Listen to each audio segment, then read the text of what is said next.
happy to have you on the show, Jeremy, from Lucky Ducky NFT. I'm excited to talk about the project, learn more about yourself, and everything regarding the claymation. So yeah, let's maybe start in the beginning on about yourself. Like, how did you start with this kind of art, or how did you get into art, basically, and what's your background?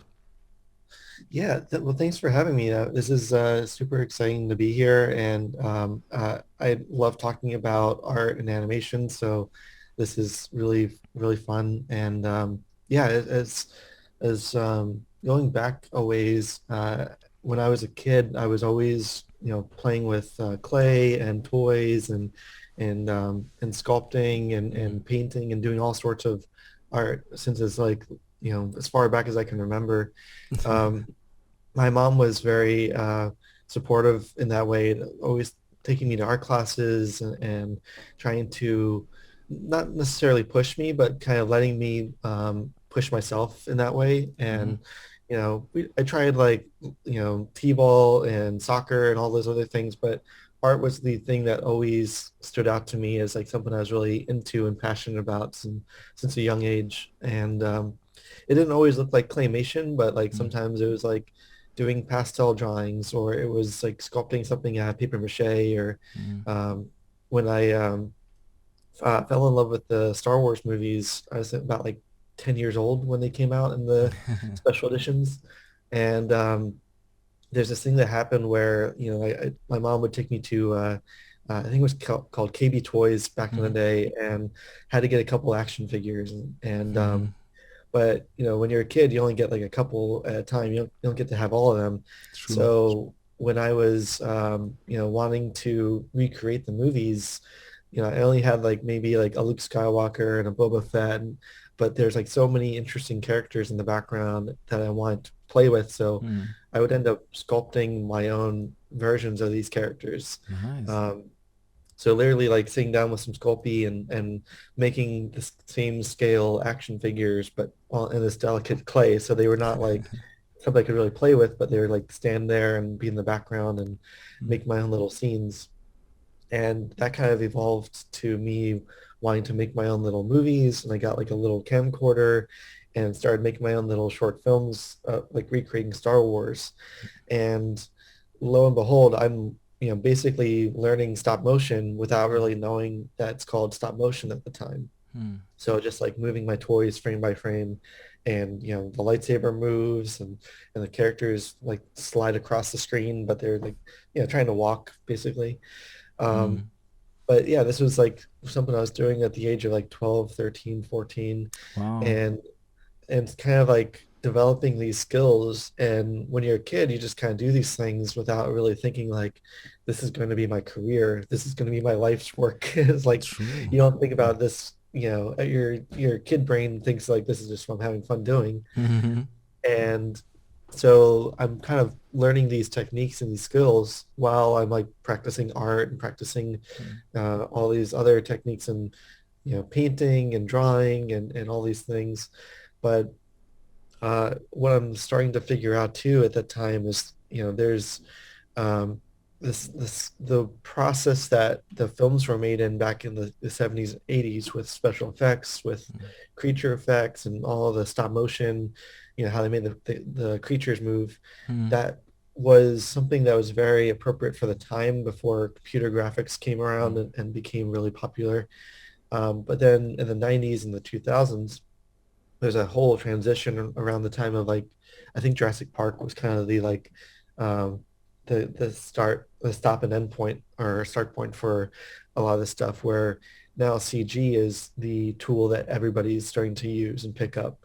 Mhm. And when I started like in my teen years learning about that, I was thinking like, well, stop motion was really cool, but this new CG thing is where the industry is going. And if I Mm. want to go to college and learn how to be an artist and an animator, I should probably pick up this new CG work rather Mm. than all this old stuff. So I, graduated high school. I went to a college called Ringling College in Mhm. in Florida, they're mostly known as a CG, like Pixar, What type means of. CG, by the way? Oh, sorry, computer graphics. Ah, computer graphics. Okay, okay, Yeah, okay. sorry, Yeah, no computer worries. animation, computer graphics. Okay, cool. But yeah, so that's um, kind of the thing that I said was like, well, if I want to do this as a career, Hmm. I should probably focus on the thing that's most commercially True. viable and all that.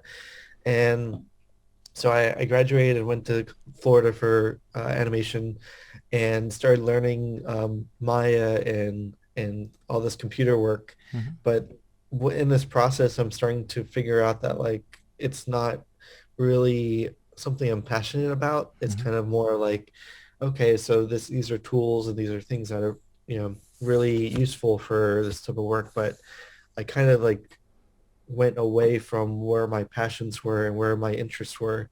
Mm, Um, okay.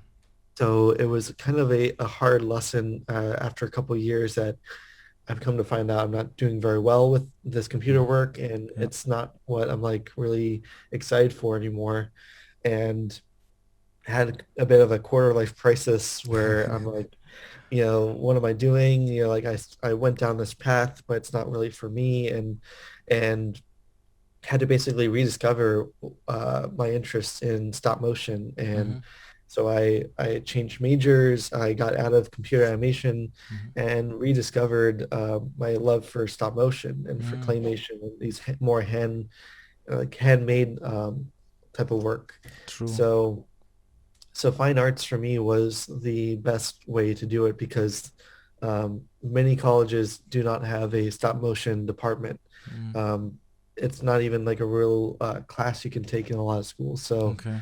um, I had to basically um, develop my own curriculum and my own way to learn this stuff because you know, in fine arts, you can be a sculptor, you can be a painter, you can do all these like very old Hmm. techniques, but stop motion was not really an option at the time. So Cool. I started like bugging all my teachers and the heads of departments and saying, "Hey, can I take your film class? Can I take your sculpture class? Can I take your photography Mm, class?" All these things that I knew were elements of stop motion, but basically building my own curriculum with that. cool. And Sounds. yeah, it was a fun process and a lot of like, it felt like a lot of dragging people, Mm, kicking and streaming to like let me do what I want to do. mm, But eventually I had to make my own portfolio and then I came out to California and I started to work at a studio that did stop motion. mm, So all that led finally to me becoming in the world of stop motion, which I found out still exists, and there is still mm, an industry for it.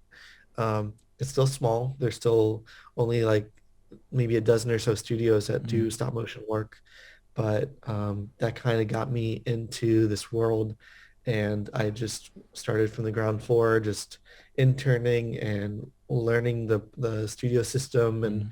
and getting to work on some shows and yeah, and that's kind of the long and short of how I got into stop motion.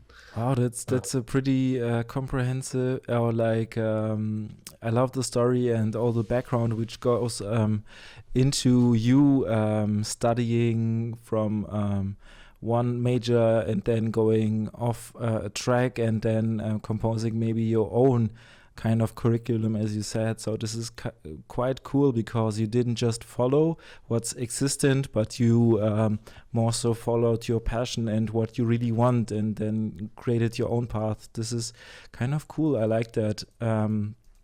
And so after school, you worked in this studio. You went from Florida to California, and how did you get into NFTs? Were you into crypto earlier on, or how did this one go? Yeah, so so for the past like 10 or so years, I've been working out of LA and in Mm, the stop motion industry here. Doing a lot of like commercials and shows and a couple movies. So it's very um, it's kind of like a freelance lifestyle where Mm-hmm. like you work on 6 months, you work for a year, you work for a couple of weeks, very much like project to project to project. There's no stability in that system. Mm-hmm. And yeah, it's very exciting to get to work on these projects. And it's very like, one day you're working with, Tim Burton Mm-hmm. or, Seth Green on Robot Chicken. The next day I'm working for, Jerry Seinfeld. Like it's just Mm-hmm. like you never know what is coming around the corner. And Mm-hmm. it's something that like I'm very Exciting, fortunate right? for. Yeah, it's very exciting work. It's very different than your typical 9 to 5 that Mm. people are used to with like a salary or with Yeah, like benefits like healthcare and stuff. So true. we kind of have this what would you call it, like feast or famine type Yeah. of mindset where it's like you're not sure where your next meal, your next paycheck is coming from. So even when I'm working on a show for like 6 months, Mm-hmm. at like month 3 or 4 I'm already like hitting up my emails and talking to other projects and trying to find what's down the line and what's coming, because you kind of have that like nervous energy. It's like, well, eventually this is going to end and Mm-hmm. I have to figure out the next step. Of So you're course. always in this constant state of flux, for better or Yeah. for worse. Um, and like you get used to it. It's kind of a necessary evil for this type of industry. Mm-hmm. Um, but the way that kind of ties into this conversation is through that have always had this mindset of looking for the next thing and Mm-hmm. trying to figure out like where I can put myself into the next moment or the next thing that I find exciting and want to be part of. And when I was working for the company Hallmark, they're the greeting cards company that you know send paper cards, but we were doing animation for them for this thing called e-cards, which no longer Mm-hmm. exists. So you get an email from your grandma that has an animation and plays like a little "Get Well Soon" or like "Happy Valentine's Day." Mm-hmm. That was like the longest I worked where I had like full-time employment and had a Mm-hmm. salary and all this stuff. And I was doing stop motion for them. But while I was doing that, I was also getting curious about crypto and learning about a little bit about Bitcoin and Ethereum and starting to actually, excuse me, being able to invest a little bit. Mm-hmm. And so just kind of doing this on the side, like, I'm not like much of a finance person. Mm-hmm. So for me, it's not very exciting to talk about like um, Charts. different coins and all the charts and stuff. Like, yeah, Yeah. that stuff to me, it's not as interesting. But I'm also interested in the technology behind it. So Okay. I would just kind of keep this stuff to myself and just like, every paycheck I'd, put like a couple of like $50 or $100 aside, Mm-hmm. like I can't remember what you call it, like dollar cost averaging type of thing. Yeah, of course. Um, and so for a couple of years, I just did that and just was like reading about things and curious about the like, different blockchains. Mm-hmm. And it didn't really line up exactly with what I was doing. It just kind of felt like this thing over on the side that I was just kind of curious about. Mm-hmm. And I think I had first heard about like, it was like CryptoPunks and CryptoKitties Yeah. early in like 2017 or 2018, whenever those were first coming out. Yeah. Didn't buy any of it, of course, and Of didn't course. really pay into it at all. But it to me was like, okay, that's interesting. Like they're trying to do like a game or something with it, or trying to Mm-hmm. like have some sort of like art associated with the crypto. Mm-hmm. Um, and so it just like was one of those things. Like even Bitcoin back in like, geez, like I want to say 2012 or 2011, I first heard of Bitcoin. I wish at the time I had just like bought all in, but I just downloaded Coinbase and they gave me like, I think it was like 0.0001 Mm-hmm. Bitcoin for free. Mm-hmm. And I just like sat in my wallet and I was just like looking back, I was like, man, if I had just thrown like a couple $100 in that at the True. time, like I'd be having a much different conversation now. Yeah. But the same sort of thing where these things like happen and it's just like, okay, that's interesting. And then Mm, just like passes you by. of course. Um, but then fast forward to about I think like 2021 and about like January, February is around the time that people was starting to really take off and people are talking about his like massive Mm. sales and those really big collections he did. Yeah. And I was starting to kind of be curious about it. I was like, okay, so they're doing this new NFT thing Mm-hmm. that like I'd heard about before, but like didn't really understand fully. Like for me, like everything revolved around the crypto like imagery, like Bitcoin coin floating around, or like Ethereum like Mm. little diamond shape kind of spinning or something. I thought that like everything had to be based around the imagery Mm-hmm. of these cryptos, and I didn't really understand that like it was the platform, not the iconography or the imagery. Yeah. So once Beeple kind of came around, I was like, oh, I get it now. Like this is just a technology they're using Mm. for the art and for the way to add a level of rarity to these items Mm. and to these objects. So then it finally clicked for me, and that's when I started to do a little research, and I Mm. signed up for Twitter again. Um, I've had like a Twitter account since like 2008 or 9, and Wow. it's unfortunately my full name. It's like I thought of it at the time as more like a resume thing where like, Yeah. it's my full name for LinkedIn, for, Twitter, whatever, Mm. my website. But, I just picked that back up, and I think I had like gained 2,000 followers over the span of like over 10 years on Yeah, that. okay, that's a lot. I mean, no. Yeah, but it's been kind of dormant for a long time. Yeah. So I stepped back into it and said, okay, like this is kind of where the conversation is happening with crypto and with NFTs. Let me take a look at this and see if I can find a place here. Mm-hmm. And at the time, I was working on Robot Chicken for the last season, Mm-hmm. and so like on my uh, lunch breaks and after hours, I'd be just researching and learning and trying to think about ways to um, find my own way with this stuff, Mm-hmm. and if there's something I can do for it. Um, so I started to devise a series of NFTs on Foundation. Mm-hmm. Um, if anyone's not familiar, it's like a more like fine arts style gallery with NFTs. Um, and I came up with a collection of 6 NFTs Mm-hmm. called Nifty Bones, playing off NFT as Nifty. Mm-hmm. And they're all stop motion, so it's like a little skeleton hand coming out of the ground and giving like a thumbs up or a peace sign or a middle finger or something. And just kind of figuring out like if there's something I can do here that's like tied into the art I want to make, but also an animation with NFTs and Mm. something that's kind of a collectible. And I started making friends and finding my place in this space.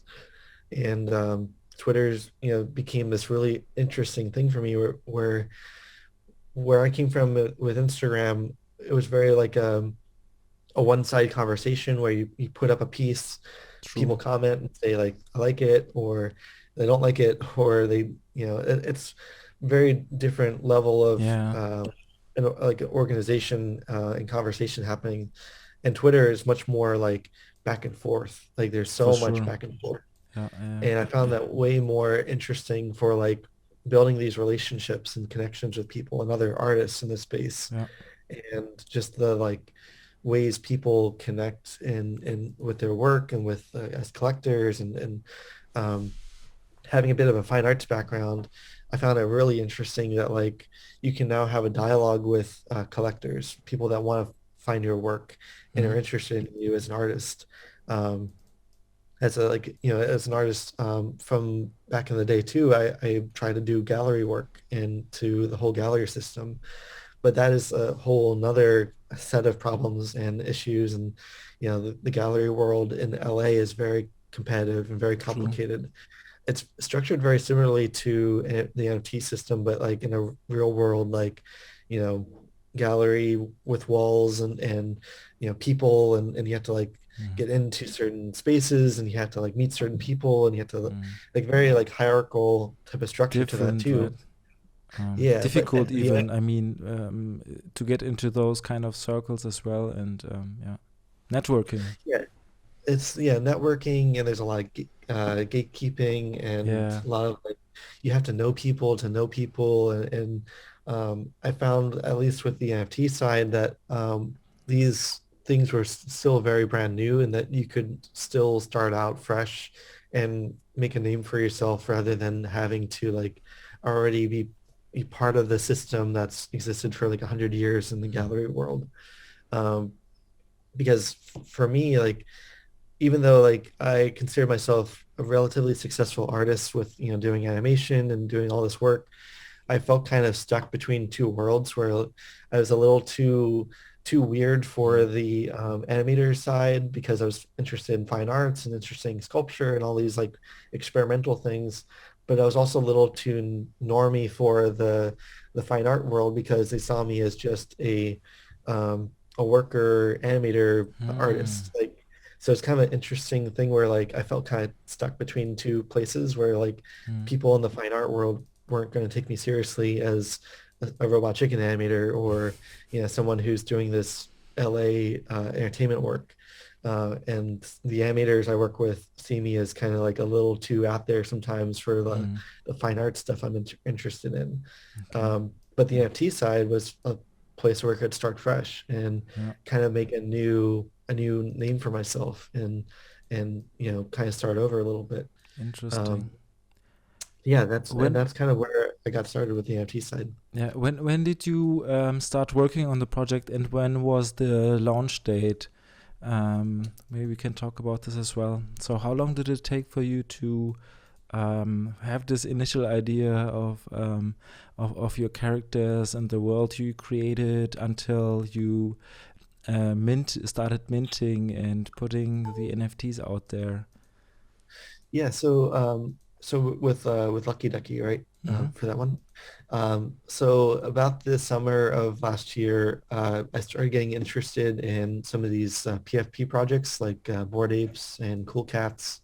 And the Cool Cats were the most interesting to me because with my background in animation and working for companies like Hallmark and stuff, I saw something really special about them that was like Mm-hmm. very like cute, family friendly. It felt like a kids show that I would watch, just for fun, Mm-hmm. and very well designed, and like the artist behind it was very out there, um, which a lot of these projects, was especially back last year, it was very rare to have like Mm-hmm. the artist being at the forefront of a project. Mm-hmm. Usually it's like an afterthought. True. They hire some artists and pay him a little bit to make their thing. Mm-hmm. Um, so I started getting invested in the community, and I picked up a cool cat when they were, I think, Nice. about like zero point 0.8 Ethereum, which was like a lot at the time for Mm-hmm. me. Yeah. Um, and then I started looking at the community and kind of the setup of how they're doing things, and I was like, this is something that I could really be a part of. Mm-hmm. And at the time, I was playing with some clay and trying to find out how I can work clay into this work. Mm-hmm. And so on a whim, I decided to make a claymation version of my cool cat that I Mm-hmm. owned, and they had True, it yeah. structured. Sorry to Yeah, interrupt. I also yeah, saw the Cool Cat, edition, or not edition, but your creation of those Cool Cats as well on, I guess, on on OpenSea. OpenSea. Yeah, yeah. Yeah. Yeah, so that was like a interesting experiment that like I put out there. I made a version of my cool cat as a derivative. Mm-hmm.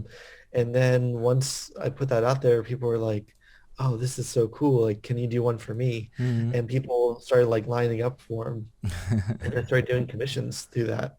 Nice. And How many I did you tried do to in do the end? I think altogether it was about eight or so, Yeah. maybe six or eight. I mean, they're very time intensive Okay. pieces. Um, but I was trying to do that and like charging like, I think I started like at point 0.3 and then they went up to point 0.4 and then Mm-hmm. like it went to point 0.5. Like it started getting more and more expensive because the Mm-hmm. line started getting longer and longer, people that wanted them. Mm-hmm. And but I was learning through that process of just what it took to make a series like this, and it got me really excited about like, this is like, I was really passionate about the cool cats, Mm. and they gave me a lot of opportunities. But I was thinking at the same time, like, what could I do on my own accord if I have my own project? Mm. I wasn't limited to just doing the work of someone else's IP and True. style. Um, so I did a project for the Cool Cats during the summer. It was like they did a charity like event where they had a Mm. lot LA event, and I did a really elaborate claymation piece for them, Mm. and it was like really the most I've ever sold a piece for at the time. Mm. I think it sold for like um, 4 ETH, I think, Nice. Okay. and it was half to charity, half to me. Mm. But that was like kind of a light bulb moment where it's like, I think I might be onto something here. Like there's something Mm. really special about this. And right around the same time, this guy reached out to me. He goes by Shrimpy UK on Twitter. Mm-hmm. He saw me in a creature space, and Mm-hmm. he said, "Hey, like, I love your claymation, cool cat. I want to talk to you about doing a project together." Mm. And it wasn't the first time that people have reached out to me for working together, but it was one of the few times that people had reached out to me and wanted me to be a part of a project that wasn't already like Mm-hmm. established. Um, Usually it was like, hey, we have this CG project, but we have these characters made and we Mm. want you to do a stop motion version of our character. Okay. So that stuff was not very interesting to me because, that's kind of what True. I normally do for work. Yeah. Uh, but talking to Shrimpy UK, he was talking from a point of wanting to do something very original, very much like whatever we came up with. Mm-hmm. And that was exciting because, like I like to think I could come up with some really fun stuff on my own at the Mm. time.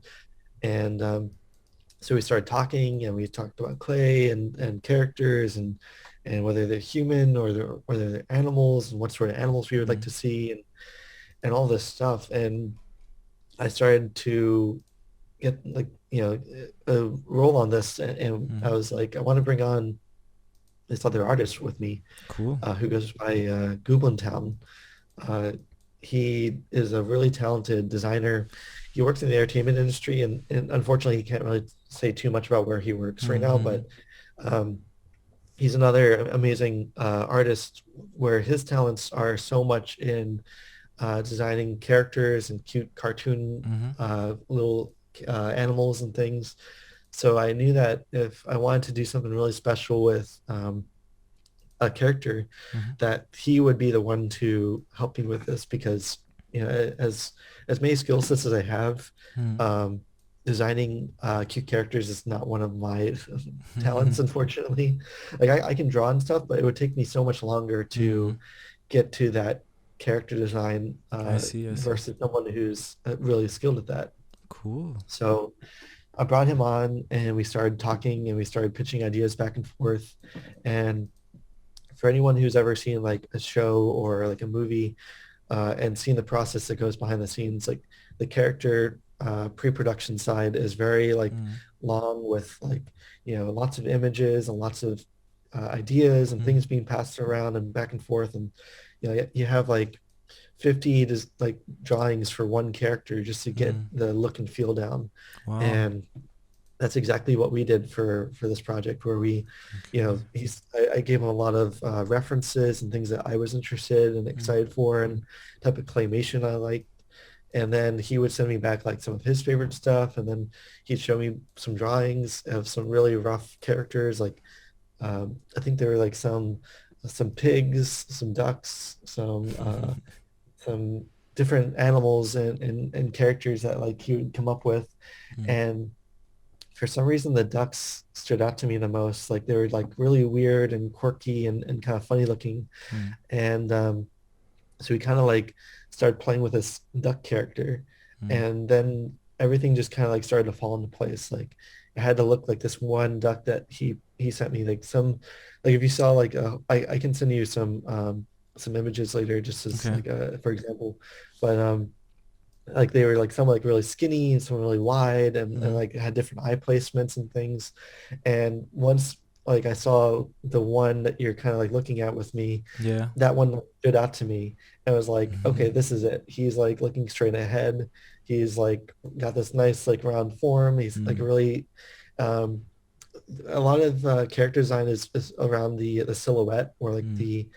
the outline of a character, because you think of like a Mickey Mouse or like a Bugs Bunny, like you may not be able to draw them exactly, but Mm. in your head you know exactly like the shape of them, you know, True. the ears, the placement of the eyes and stuff. Mm. It's all very like simple, like, but it's like Mm. deceptively simple because it's all very distinct and very unique. Mm. So with Lucky Ducky, we wanted to have something that like the first time you see it, like you can tell just like, okay, this is our character. Mm. Um, the shape is very dynamic and very distinct. So, and I think we really locked on to something there from the early days. And that's something we really wanted to like make sure we got right. And from then it was just a lot of research and development because from the claymation animation side, Mm. there's no rules or like tutorials on this stuff.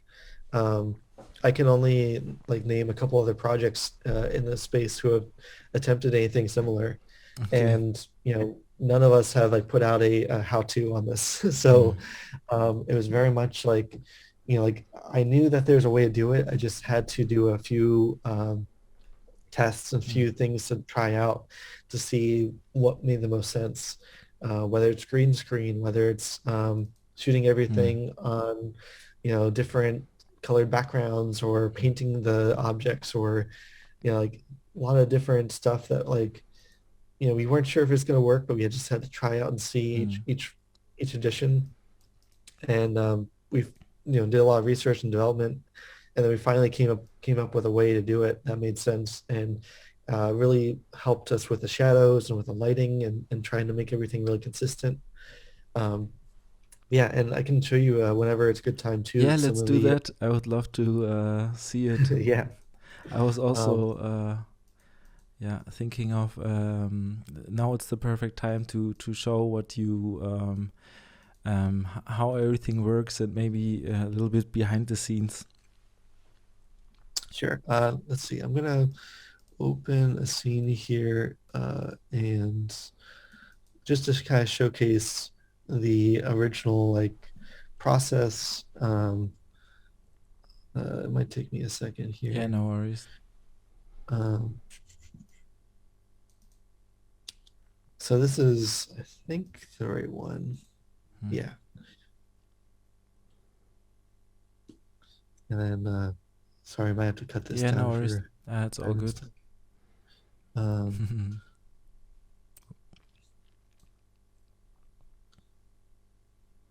okay, here we go. Okay.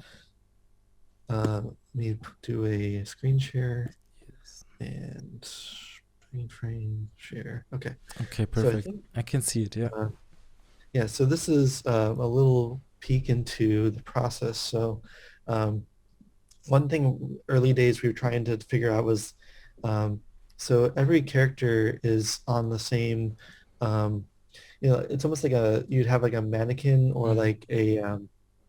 like a bust of like, you know, for putting like a hat on or putting Mm. like an outfit on. Mm. We had a little plastic I resin see. base for it. Yeah. And so on top of that, all the clay, you can kind of see here at the Yeah. bottom that Yeah. through. But on top of that, I would be sculpting all the clay Mm. over top. Nice. Yeah. So Should have the same uh, form, right? Shouldn't look different. yeah, I mean, Yeah. and there's like a Makes natural sense. part to like you can kind of see that although they're kind of in the same shape, there Mm. is a slight variation Of between course. the edges. Like you can see just with my mouse, there's like a little difference there Yeah. between a True. few of them. Um, but one thing that in early days we wanted to really focus on was the fact that these are all handcrafted, Mm. and we tried out a few things in Photoshop and with even painting. So like, you know, Mm. if we were to just take this green ducky and color change it to be a blue ducky, Mm. and it kind of worked, but it was like there's some sort of like artificial Ah, okay. element to it that didn't quite work for us. I So see. we had to kind of like go back to the drawing board and actually sculpt every single color by Nice. hand. So Wow. even the differences between like these two, like you can see there's even a slight variation in like with the eyes. Ah, We had to like, yeah. True. you Yeah, know, yeah. there's a little bit of difference in the where the like little With the hair light pops and up. stuff, right? As well.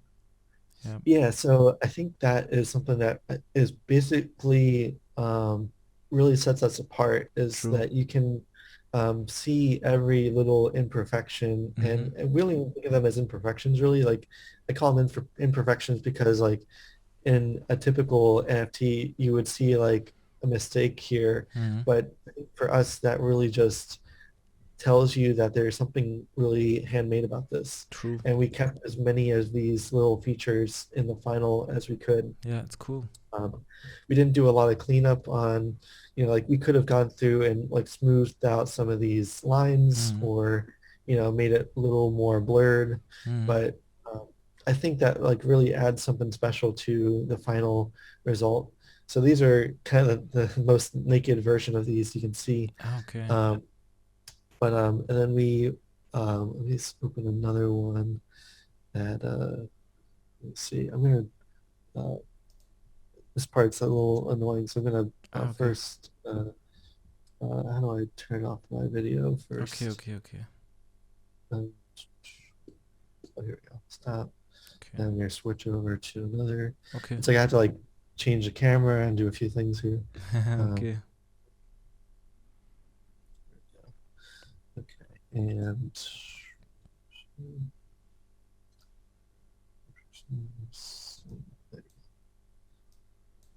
okay, now I can go back to screen share. Okay, cool.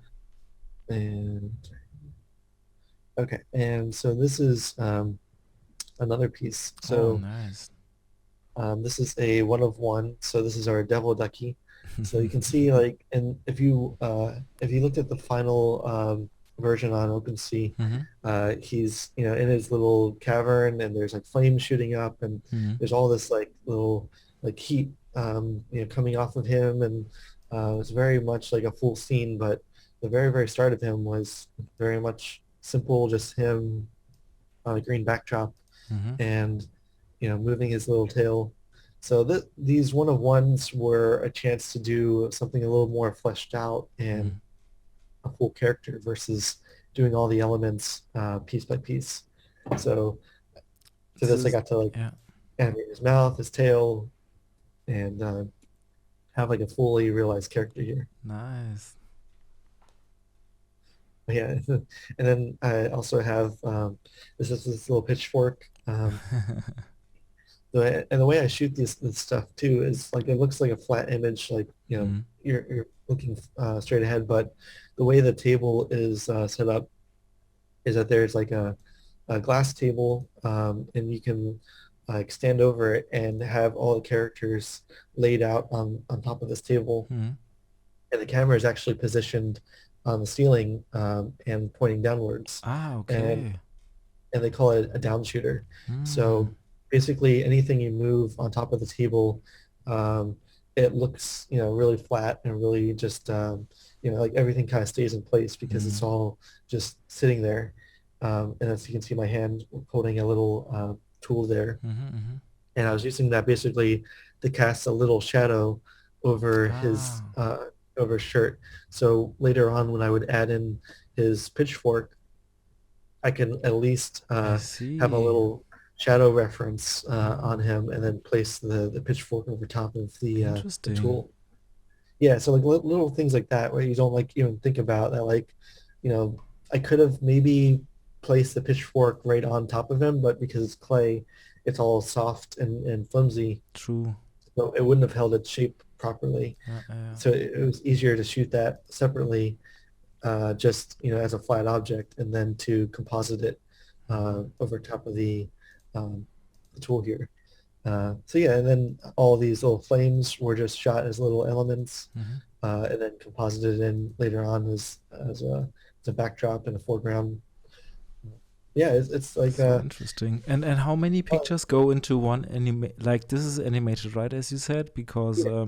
I think not all of them are animated, but some rare ones are. And like in this one, we have 55 images, right? And like how many usually go into an animation? So for this one, for example, we have I think the animation starts at frame 8 Hmm. and goes through Ah, uh, 45, right? yeah, about 30, 45. I mean, it's like that's maybe the most basic Ah, yeah, form of the okay, okay, animation. okay. And then that one allows for the loop to happen. So it gets, I think I can even do here if I just pull uh, frame 8 and then pull back here to about where his tail wags. And if I do a little loop here, you can start to see like it's getting that nice Mm. little motion Ah, going. nice. It Okay. feels like it's going forever now Yeah, because yeah, he's, true. Yeah. just a nice little it ends basically where it starts, and that's one of the trickier things to do as an artist Hmm. working in stop motion, because you have to like think about your first frame as you're doing the last frame, and when True. you're working towards, for especially for a loop, it's like you have to think about how things start and how things end, and just how things are going to overlap perfectly, Mm-hmm. um, because that tail has to like, if I just stopped it at a random point, it's not going to be as fluid and Mm-hmm. smooth. So, but on top of that, there's all these little, elements that, the mouth movement was shot separately. So tail's not moving, but the Mm-hmm. mouth is. So I was able to cut out the mouth shape and Mm-hmm. then in After Effects paste that on top. So as he's moving his tail, he's also Moving. grinning Ah, yeah. at the Okay. same time. So it's just like weird stuff like that, where it's like you have to be thinking about like five different things at the same Mm. time, and like making sure you get all the coverage and all the things you need for a shot. True. Um, it's tough. So It's much like work. Yeah. yeah, and especially the fact that this work is in clay, it adds to a level of temporary or like very like uh, you know I'm trying to think what the right word for it is, like It. ephemeral is, I Yeah. don't know if what the other words are for that, but like very like you can't like put this in a box easily Yeah. and pull it back out later because it's all soft clay. True. So yeah, people have been asking like, oh, can I get a clay ducky? It's like, well, the the clay is going to get smashed in the mail, so Yeah. you have to figure out a different way to preserve these and to Yeah. keep a bit of a legacy with these pieces, Yeah, because interesting, right? Yeah, I mean, yeah, I know obviously clay from my childhood, and when you touch it and with like I don't know, body temperature, it kind of gets soft, right? oh yeah, and working out of my garage, like I don't have AC there, so like there's some days where like it's really hot and Okay. really like the temperature changes wildly, and like sometimes the clay is like super soft and doesn't want to like hold its shape very well. Yeah. There's other times like really cold and I don't want to be out in the garage, Hmm. uh, but yeah, it's like it's a very temperamental material, like Yeah. very hard to work with sometimes. Hmm. But I think there's a lot of appeal, and people find a lot of satisfaction in seeing something in clay. Yeah, for I think sure. it's like nostalgia, and I think it's like a very like um, warm and very friendly material that like everybody wants to like reach out and touch. Of course. Um, And it's hard to destroy. replicate too. Yeah, exactly. Destroy it, smash it. Yeah, and I don't like know, when you touch it already, it kind of changes its shape, right? Could be, yeah, depends on how you touch it, but yeah. yeah, and then I think I can show a bit of a higher. Maybe it's not the most high quality, Hmm. but if you're able to look at the final versions Hmm. on OpenSea, Hmm.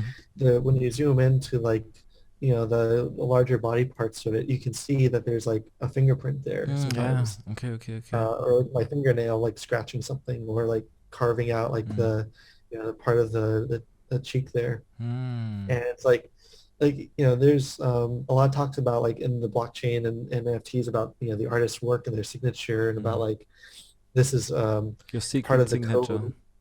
Yeah, exactly. So I mean, there's something that's like very old and very like timeless about this work that the artist's hand in my work is right there. Like you can just Mm. see it True. and the imperfections and the fingerprints and things. I love And it. that to me is like really interesting and partially why we chose to like keep things very simple and Mm. not try to polish things up too much and leave in some of these little like divots and imperfections and things that on a CG project or a 2D project you might have to go in and fix. True, true, true, So true. And like some people or some projects talk about roadmaps. I know like roadmaps when it's like a art focused project. But what do you think of roadmaps and specifically about the roadmap of Lucky Ducky? Is there some kind of like utility or yeah, something like coming up in the near future with the project? Yeah. yeah, I can actually let me would it be easier for me to share my screen and Yeah. pull up the roadmap or would that work for you? Yeah, Um, of course, let's do that. let's go to the website here. Um, yeah, like I can talk a little bit about what we're looking at right now. Okay. Um, so let me go to uh, share screen. Ducky NFT. Okay, Okay, so I nice. think you Yeah. should be able to see our Yes. roadmap Mm-hmm. now. So we have kind of a series here of intermediate, short-term, Mm-hmm. medium-term, long-term, Cool. and it's a little bit different than some other projects I've seen in the past where I remember back in like summer and fall of last year, a lot of them were talking about the sellout. So Mm-hmm. if they sold like 30%, they're going to drop this. If they True. sell 80%, they're going to sell this. And I think from what I've seen, where like a lot of projects are moving away from that model, that the selling out is kind of the expectation now that you sell out Of course. 100% on the first day, and now everything is kind of like okay, when is like the big question. Yeah. Um, so we changed that up early on where instead of saying, upon 40% sellout, we're going to do this. We're now changing it to say intermediate, short term, medium term, long term, and beyond. And what we're trying to set up for anybody who's interested in this project is that a lot of these goals are not easy to peg down as an exact day. True. Something like a TV show or movie, for anybody who is unfamiliar, the process of making a show is very long and arduous. Like there's a lot of starts and stops and you have meetings and you have conversations and then you have pitches and then you have pilots and True. um, unfortunately that's the process that any show you've seen on Netflix or Cartoon Network has gone through. Yeah. Um, and I think that doesn't really gel very easily with NFTs and Mm. the type of speed at which the whole either market or like or community out there wants to work. Mm. It's very immediate, like it's very day to True, day and right? very like. Yeah. Um, so with that said, we're trying to set people's expectations that a show is something that we have on our roadmap um, and trying to build into this. And Nice. the show is something that will happen all through this process. Okay. Um, and it starts with building in pitch Bible. So you pitch to a network, Mm-hmm. and you bring in all your ideas, all your characters, all your story, and talk to them, and then they say, well, it's interesting, Mm-hmm. or it's what we're really about, and we want to work with you, or we don't want to work with you. Mm-hmm. But you can have lots of these meetings. Like there's some shows, I think of like Adventure Time Mm-hmm. that took years to go from a pitch to a show that's now, world known. And, that's something that is on our roadmap, Mm. but we're also trying to say that it's not going to happen overnight. Mm-hmm. And, but there's also like so much we can do in the meantime. Yeah. So, there's shorts, there's commercials, there's music videos, there's all these other forms of animation that we're interested in, and I've worked on before. Of course. Um, and that I think to try to expand people's imaginations with this stuff, Mm-hmm. to showcase that just because we're in this world of stop motion Mm-hmm. doesn't mean we have to like only say that we're going to do one thing. We're not going to only do a show or a movie or a high, budget production. We can do a lot of things in the short term too. And without going into too much alpha or details there, we are, working on some things in that realm that we hope to be revealing shortly. But some of these things that we can showcase our work and our talents, and say like, hey, listen, this is, maybe it's not a show because that's something that's very far out and very, it's going to take some time to develop. Mm-hmm. But here's something on the short term that we can showcase and really make some people happy and partner and do some really fun things there. Um, and I wish I could get into more specifics than that because it's like really exciting the things we're doing. But at this point, it's like we have to let the thing kind of be quiet for now until Mm-hmm. we have a chance to really share what is happening. Okay. Um, but yeah, all that to say is like we, from day one have not sat around on this, and we have our team working full time, every day on this work. Where it comes to the story, where it comes to the characters, when it comes to the partnerships we're developing, Mm-hmm.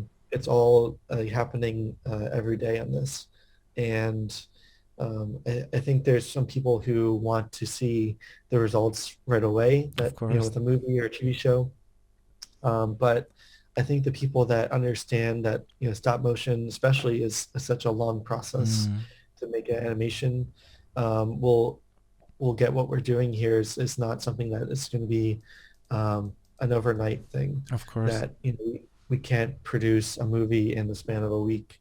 Um, yeah, it's as best we want, but there's still so many other things that we can do in the short term. We just released let me see if I can pull it up on the Twitter Mm-hmm. here. I'm going to stop for a Okay. Okay. second, Okay. pull up um, Twitter, and then to the Lucky Ducky account.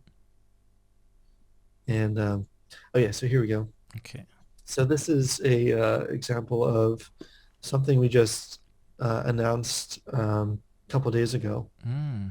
So this is our first fully 3D ducky. Nice. It's made in clay right now, but what we're trying to showcase with this is that the ducky you see as my profile Mm-hmm. is very flat and very, we call it 2.5D, so it's Mm-hmm. like kind of a mix between 2D flat objects and 3D, Mm-hmm. fully 3D. But with this fully 3D ducky, we're now expanding into a lot of the 3D space. So Nice. I have a background working in 3D scanning and 3D modeling with that, Mm-hmm. Mm-hmm. like 3D printing.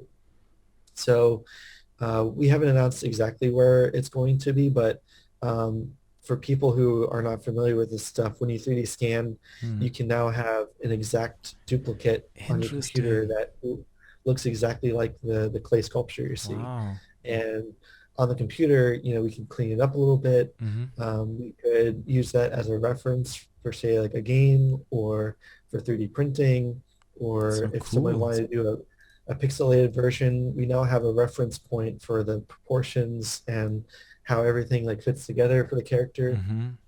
So I mean, I wish I could share like where this is going exactly, Yeah. but uh, for people who need their imagination helped a little bit, like this is kind of where um, we can now do things really in an interesting way with 3D and 2D, and we're not tied down to one style. Yeah. Um, it may be a claymation um, show or short or like a series or something, but there's nothing stopping us from saying that Lucky Ducky exists in the game as a fully 3D character or pixel character. So nice. Or it could be in a 2D. I can't remember off the top of my head, but there's some of those um, games that utilize characters from different PFP projects, Hmm. um, and they're flat 2D characters, but kind of showcasing that like there's so much potential that we can do with this character and these stories, and take them into a lot of interesting places. And Amazing. uh, I think in the next few weeks we'll really get to show some really fun stuff there. Um, We, we did just work yeah. with Utopia, or not, sorry, not Utopia, Uniquely. Let's see if I can pull it up. Uniquely.io. Oh yeah, I think I know them. They're Yeah. yeah, So they worked with Cybercons in the past, true. and they are doing a lot of really interesting stuff in the metaverse and wearables Hmm. and in real life stuff. So we just announced a partnership with them a couple Nice. of days after our mint. Um, but that's one thing that we're working on with them right now, to develop some in-game wearables for Decentraland and Sandbox Cool. and those sort of things. But they will tie directly to wearables in the real world. Hmm. So you see like the Cybercons sweatshirt. Hmm. We're working on some clothing. I wish we could share the designs because they're really really cool, but they're still early designs right now. Yeah. Uh, but just showing that like when we're really interested in ways to tie Lucky Ducky into the metaverse, into the real world, into claymation, into games, toys. There's a lot of stuff that we're like really excited about, Mm. and um, that's kind of the next phase of this project. Sounds so And interesting. Yeah. I'm yeah, very much looking forward to what's to come, and hopefully then we get to maybe talk again. I know there's so much happening behind the scenes. You touched on those points, but obviously you can't reveal too much. But would love to maybe then talk again, like I don't know, after a month or two. I don't know. Um, sure, yeah, and hopefully we'll have some really exciting things to share at that point, and yeah, and that's the thing too, is like I think there's this unfortunate part of the NFT space that mm, demands an immediacy to of course. every creator and project, that you know once they sell out, it's like, okay, now what? And Mm, and just like talking about the process we went through, mm, um, we had a really hard mint process. We were working really hard on making sure this went through properly. We were spending like every day and night trying to mm, make sure that we had the assets ready, that we had the contract ready to go, mm, that the rarities were done the proper way and nothing leaked out, and all the pre-mint stuff. And we were kind of racing to the finish line, while also trying to develop the post-mint mm. side. But it's like once we minted out and had that success, uh, we didn't really have a moment to even catch our breath with this stuff, Of because course. immediately people are like, okay, now what? And we're just like, wait a second, we just finished this marathon of 6 months, Mm, and now people are coming into our Discord saying, what next, what next, what next? mm, So it's been a tough challenge for us to like catch our breath and also share and also try to work on things and also try to like release things on on a schedule. of course. And there's no rhyme or reason to this. Like no one told us how to do this. It's just like everybody is kind of doing this on Mm, their own schedule, and we're trying to do things the proper way. of course. Um, we have uh, what I guess the right word you want to call it is a discipline Mm, to this, where um, coming from working in entertainment, I've worked on shows and movies and commercials where no one outside of my like parents would sometimes know what I'm working on. mm, So that would be sometime a year where like my friends acquaintances would never know like the project I'm on. Mm. It's tough because you want to share it, Wow. you want to showcase Of course, the you want work to you show do. what you're doing, right? And they are asking as well. I mean, what are you Exactly. doing? Yeah. And so we have to sign a lot of the times a NDA, form called right? a NDA, a Yeah. non-disclosure agreement. Yeah. And it creates a sort of discipline for you to say that, you know what, it's going to be really exciting when you finally can talk about this, Mm. but it's not worth spoiling it and revealing it too early Mm. because like with any movie too, like you go to a movie and see a big action scene at the very end and Mm. some character gets killed or like a big reveal of something that happens. Mm. And if any of the creators on that project had put out on Twitter or like shared with their friends on WhatsApp or something like, hey, here's the big villain that's going to be announced at the very, very end of the movie. Well, no one's going to want to see that movie once it gets leaked out. Mm. They want to be surprised and excited for it when it finally comes out. And trying to keep that same sort of discipline with this work that I've seen a lot of projects that will announce every single Mm. conversation or meeting they have with, some Web2 company or partnership they're Mm. working on, and knowing how that stuff works on the behind the scenes, like it's not always appropriate to Mm. talk about every single meeting That's true. because that's a sets a level of expectation, unfortunately, that means something is going to definitely happen when a lot of meetings are for just a conversation to start, Mm. or maybe you find out that you're not the right person to work with through that meeting. And a lot of meetings we have, they go somewhere, but some of them don't. Mm. And it's very natural with this process. And I think it's really important that we don't oversell our hand True. with the people who want to be part of this process, that we don't like say, hey, we're talking to so and so right Mm. now, and everyone says, oh my God, they're talking to so and so. It means all this stuff, and then it goes up on Twitter, and then our four pumps, and then when if a week goes by and nothing happens with that, then everyone says, wait a second, I thought something was happening here, and we have to walk back and say, oh, sorry, that was just a meeting and Mm. didn't actually turn out to be anything. Yeah. So I would much rather not share every single meeting, Mm. and even the ones that are leading places, the Mm. ones we are really excited about, when it comes time to reveal, I think people will appreciate that Of we did course. our due diligence and took the time to really be careful with this. Mm. And because the partnerships we have are going to be really important, Mm. and I think they appreciate too that we're not just like screenshotting every private conversation we have with them, and like that's unfair to them, Of and course.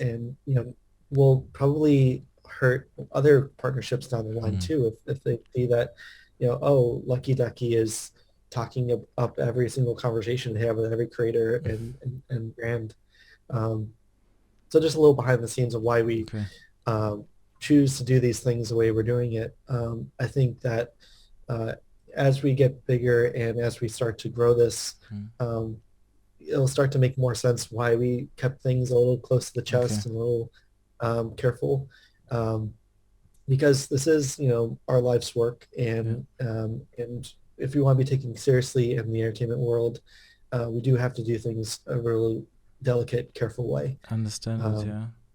Makes yeah, sense. and I think that's a really tough thing for people to understand, because I understand why people are excited Of and why course. people want to like have that immediate feeling of accomplishment, and that they got into a project and now it Mm. just revealed that they're working with X, Y, and Z, and Of it's like course. super exciting stuff. But the waiting period is really hard, and Of I course. totally understand that Especially in part too. the NFT scene, as you said it, people are very impatient and Yep. they expect things to yeah, work out in I don't know, in a couple of days, and yeah, in the real world it doesn't work like that. I completely understand, but I'm super down to it, to talk again, like in, I don't know, 1 or 2 months time. So when things Sure. changed, I'm super excited to see where this project goes. And yeah, and also thank you so much for your time. I mean, I really love the clay motion and the love and details you put into it and the work. You showed us behind the scenes what it takes to do kind of this work. It's not only like made on the computer, but it's made in the physical real world. So Uh-huh. thank you so much for the insights and all the stories. I really loved the conversation. And yeah, again, Jeremy, thank you so much for your time. Wish you all the best and hopefully talk soon. Yeah, thank you so much. I really appreciate you having me on. Of This was course. really fun. Thank you so much.